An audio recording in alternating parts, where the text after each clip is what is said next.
How can one community conservation workshop change the world? Well, let's talk to the source, an attendee of one of community conservation's many workshops. Namaste, it's me Nikit Pradhan and I'm a graduate student of forestry. Nice to meet you, Nikit. When did you attend and how was it? So last year I had a training on community conservation by Dr. Treli Arendorf and it was really fruitful. That's great to hear. What did you take away from the workshop and how did it apply to your work? This year I had the opportunity to work with a community in Nepal and I think the learnings from the training was really helpful for me because I was able to implement the learning workshop things in the real field. Amazing. Are there any other specifics you'd like to share?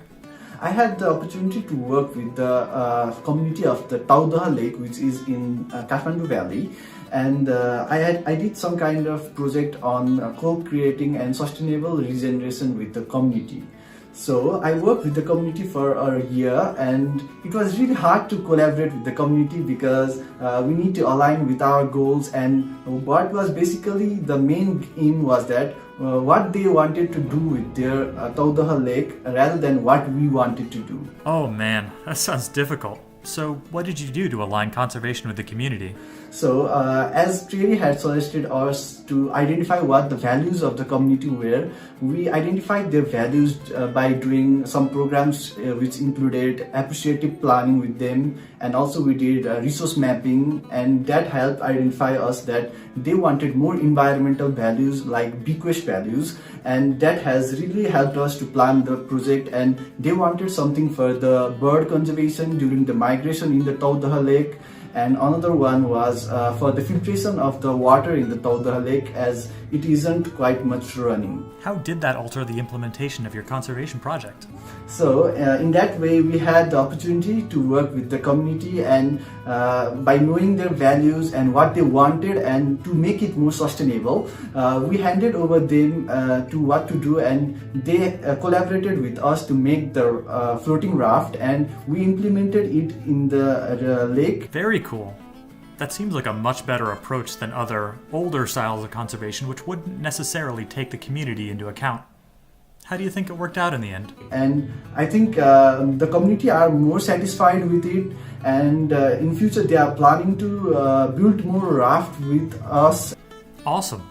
Another great community conservation success. One last question, Nikit. If you had to sum up your community conservation workshop experience and how it impacted your work in a succinct way, what would you say? So whenever we are doing some kind of project, I think that we are the one who is directing it and we are the one who is actually interested.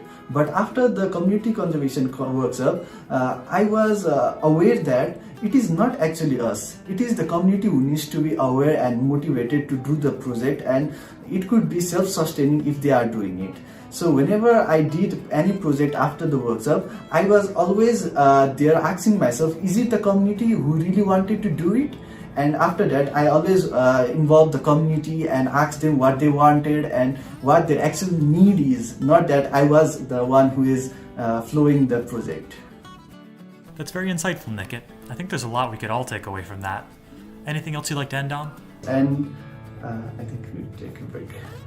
Yeah, let's take a break there. If you, the listener, want to learn more about Community Conservation Incorporated or attend one of the workshops that they put on, please go to the website, communityconservation.org. We'll see you next time.